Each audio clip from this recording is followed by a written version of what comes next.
Hey guys, and welcome to a showdown featuring myself, and no, your eyes do not deceive you, I am indeed playing the Vampire Counts, putting down my Lizardmen for a little while. We're up against Cheeky Nando, fantastic name there, and his Beastmen Hordes, here on River and Maxon, with two pretty interesting builds, certainly going to be a blood and thunder furious affair. Now, our main battle line is relatively simple. In the front line, we do have the ever cheap and cheerful zombies. These guys just meatbags to absorb the charge and damage. And then we have a few skeleton spearmen dotted along as well. And as you can see, we've gone very light on the infantry, and that is because we're going to be supported by the crypt horrors. These guys have regeneration, poison attacks, and armor piercing. And we're going to have 4 of them dotted along, looking to saturate on top of our cheap front line and really dish out the damage to the Beastmen infantry core, and in huge numbers, hopefully drag down some of their beasties themselves. Supporting our ground force, we do have the Claw of Nagash Mortis Engine. Of course, it causes terror, harvests all that glorious health, and heals up our own troops. Very powerful beastie indeed.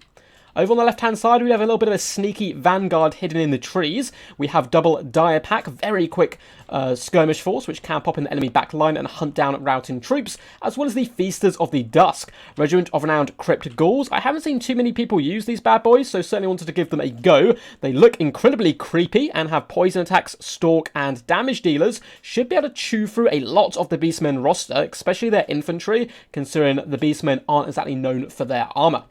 We have a nice little air contingency as well, 2 units of Fellbats to help chase down routing troops, as well as bog down enemies such as Harpies and so forth, while we charge in with our heavy hitters.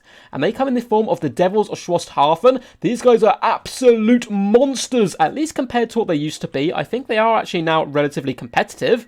Not only do they have Vanguard deployment, but they have massive armor-piercing values. If we have a look down here, 70! With a good old rear charge into heavily armoured knights, for example, these guys can tear them apart, but today they're going to be working as bodyguards for my favourite Vampire Counts lord, at least currently, the Red Duke, and I've been bringing him on a dragon for the most part, as he's incredibly powerful duelist and sniper. But I thought up against the Beastmen, that's a little bit overkill. We're going to go for speed and the Hellsteed here. He's going to be coming in with El Sif, which is an incredibly powerful hex you can drop on the enemy, lowering defense, physical resistance, and speed, Potion of Strength, Foe Seeker, Raise Dead, the Dance Macabre, as well as Invocation of Nehek, so all the goodies in the back. For my opponent, he has gone for a rock and roll build. I'm a huge fan of this. In the front line, we have a ton of Gore Herds. These are going to be dual-wielding axe maniacs, charging in there, trying to tear my zombies and skeletons limb from limb, as well as some Ungor Spear Herds as well to help protect the flanks, and the rear just to defend up against enemy cavalry. Does have a small archer line of double Ungor Raiders and a powerful triangle of heroes here. We have Morga the Shadowgrave, of course, the most powerful Beastmen Lord by far, coming in with the Stave of Ruinous Corruption as well as Spirit Essence of Chaos, basically looking just to get those summons in. We have my favourite Beastmen unit, the Gorball. These guys are so gangster. Look at that huge cleaving axe there. I wish they were a little bit more competitive. And he's going to be coming in, of course, with Slaughter's Call as well as Blood Greed there. To round out the hero core, with a Bray Shaman of Shadows, coming with a Pendulum and Enfeebling Foe on the Chariot, which is a good pick, gives him a bit more survivability and can cycle charge. Hidden in the trees, we have a nice little vanguard of Centaurs who are supported by Razorgore Herds, one of the best cost-effective units in the Beastmen roster, and same over here on this flank, which is really frustrating because it's stopping me from whipping my own flank kind of round on top of them without getting spotted. Without further ado, let's hop in here. And my enemy does have a Cygor as well, I should probably mention, that gigantic beast in their forces, who's going to be Kobeing some rocks forward, and he is aiming first and foremost for those Crypt Horrors. Going to do some really nice damage there on that poor buddy at the back, but he does survive for now. So we're pushing forward at the moment, trying to snipe out enemy archers. And as you can see my opponent's build, his Gore Herds are a little bit further ahead of this back line. There's not too much to punish me here, so we're going to be darting in on the Ungor Raiders, as well as my enemy's caster. At this point, I was overestimating the Red Duke's killing ability, because I had been using him on a dragon a little bit, and the Devils have taken a bit of damage. They took a Cygor shot to the face early on, but they are tearing through the Ungor Raiders at this point, as the main battle line does start to advance. We do pop an Invocation Nehek down on them, should keep them nice and topped up and in the fight, although the Brave Shaman trying to get in there and be a bit pesky. My opponent's flank does start to wheel back, but it's coming forward again, so I'm still keeping my guys in that reserve force on the left-hand side, waiting for the opportune moment. And the Cryptoras are going for the ultimate Leroy Jenkins approach, charging in on top of the Goreherds, and they do a fantastic time up against them. We can say all along the battle line, the front line is getting underway, and boom, a thunderous charge on both sides. In the back lines, the Devils have managed to completely destroy these Ungor Raiders. Going to be chasing them away. I need to be careful, though, not to get them caught up with the Razor Gores as well as the Centaurs, as that is a fight they will lose. And a big fat pendulum coming down by my opponent, doing some okay damage, but again, it's only really going on zombies as well as those skeleton warriors. In the back line, the Fellbats are going to be chewing through the Ungor Raiders, so we've taken away the range aspect of my opponent. However, the centre is going very badly. Bray Shaman and Morga the Shadowgave supporting to drag down these Cryptoras, and the Cygor is thrown in as well and doing some pretty decent damage, but we're managing to win the left flank. My opponent has committed his Centaurs and is moving his Razor Gores round down this hill, so we ourselves are going to start springing our trap direwolves as well as the Feasters of Dusk, forming to try and 2v1 at the Razor Gore herds, and the other unit is whipping around the flank as well, and we're crushing this left-hand side. In comes the Red Duke and assassinates that Gorbel so quickly, saving the Claw of Nagash, which of course is a big play in our build, and that Gorbel's health just drops so quickly. In the background, Ungor Raiders have been forced off at the point, and the Devils just floating up and down, having it not too bad of a time. We've managed to force off some Gore herds, but for the most part, that centre and right-hand flank not going absolutely fantastic for us.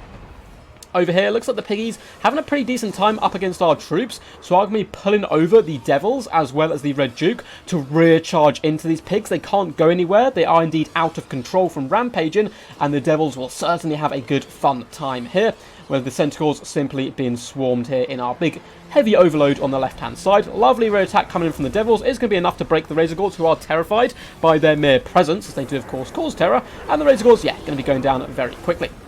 So at this moment, I've kind of sacrificed the centre of this formation as well as the right-hand side just to crush this left formation, and it also allows me to ignore the Chaos Spawn for the most part. Once these summons do go down, I think the balance power will start creeping in our favour. So we're going to pull away from them as much as possible, try and engage them with the summoned zombies and give my opponent really no value from them at all, and move our big Wrecking Ball Death Blob just down here to finish off some of these Gore herds as our flying units do chase enemy units in the distance. Over here we have one unit of Skeleton Spearmen who are charging for a glorious Valhalla style charge onto the Gore herds, but getting rear attacked by the Razor Gores. These guys are going to go down very quickly. Cygor is relatively healthy, or means full health at this moment, as it has decent ammunition, up to 62 kills, but doesn't have the best targets to deal with. Over down here, we have engaged the Ungor Spearheads with the Feasters of Dusk, who are still full health at this point, and already up to 22 kills, doing a fantastic job. Now, this is where my inexperience with vampire counts does come into play. I really want to engage the enemy as quickly as possible here. I don't want to give the Cygor any chances or any more chance to throw in these rocks and do some decent damage. But unfortunately, the main battle line, or these kind of units which I want to absorb the damage instead of my heavy hitters, is so dirt slow. I'm like, hurry up, guys. I want to engage, but I decide to commit anyway, thinking that the ground forces kind of favours me at this point. So Red Duke does charge in, supported by the Direwolves, Cryptoras, as well as the Claw of Nagash. We should be able to overwhelm the Gore herds, but in comes the counter charge of the Razor Gores. So we're going to pop a lovely zombie summon to butcher them and kind of try and keep them in play, while the Devils of Schwarzhafen do come in for another rear attack. They do so much burst damage on the charge. Luckily for me there, the Cygor been a little inaccurate and missing his shot.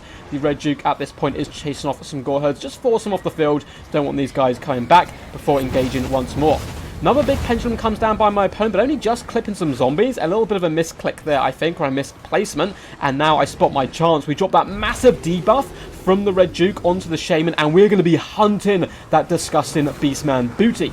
Nice play by my opponent, though. He comes in with the rescue from the Centaurs and actually traps the Red Duke in, popping an enfeebling foe on him before engaging with this Cygor. Lovely gambit by my opponent there, really trying to come in for the assassination, and the Brave Shaman returns as well. The Red Duke taking huge hits at this point.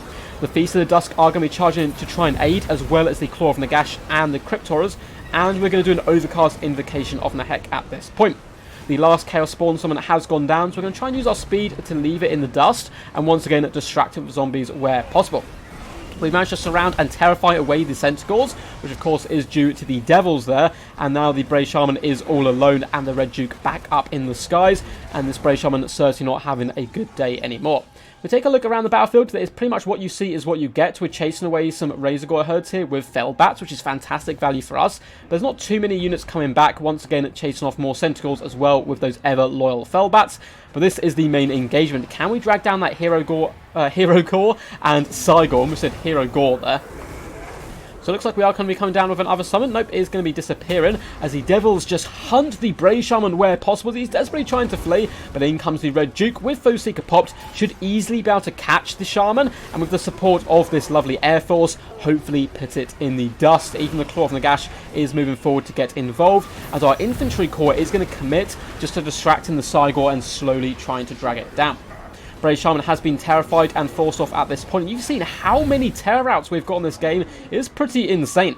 And that Brave Shaman now been absolutely deleted from the Red Duke, who, as I said before, fantastic duelist, especially when attacking a castle like this in the rear, very easily able to shatter it. And with that, the balanced power is heavily in our favour. We have surrounded the Cygor here just by a sheer mass of troops. Mortis Engine is going to be pretty good here as well. Cygor trying to focus it down where possible, but we're not too fussed, as the Red Duke does come in and just slap Morga the Shadowgate around a little bit before doing another zombie summon to pin in the Gore herds. And that's something we've done relatively well today, is use these zombie summons that pin in the enemy, surround them, give them that debuff to their leadership. And with this, it looks like the Beastmen forces are going to be running for the hills, and a Pyrrhic victory for the forces of the Vampire Counts. Very well played to my opponent. It was a super fun game.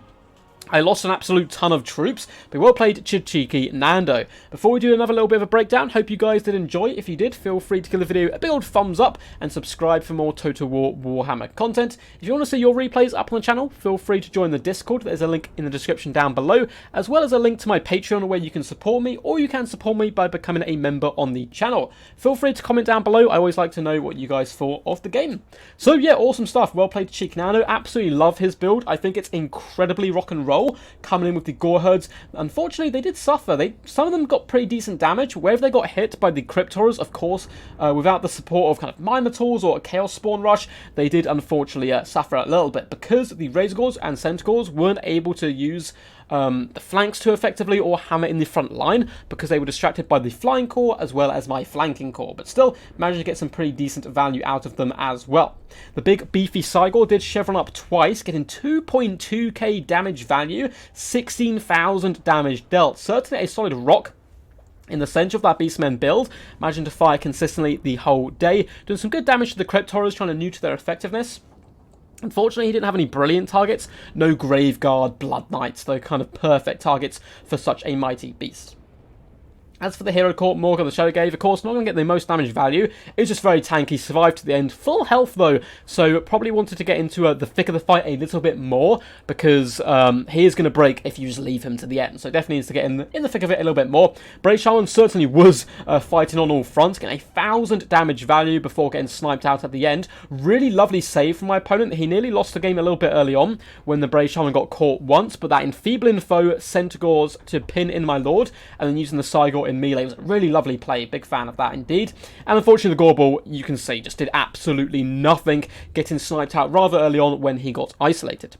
As for my forces, yeah, the Red Duke is honestly my favourite Vampire Counts Lord at the moment. I'm, of course, not an experienced Vampire Counts player, so I'm sure there are better Lords out there. I don't get to see him terribly often on multiplayer, but he's certainly really fun to use. This kind of mobile sniper, a little bit risky on his Hell Steed, as he can be a bit squishy, but again, he's an undead, so he crumbles and can bring a heal and all that normal scary stuff. Got pretty decent damage value. I had a much better game with him before this, but the battle was a bit one-sided, so I was like, well, we'll show, a nice close game instead. But still, did a decent job, not too expensive on his Hell Steed, and some nice support spells and buffs.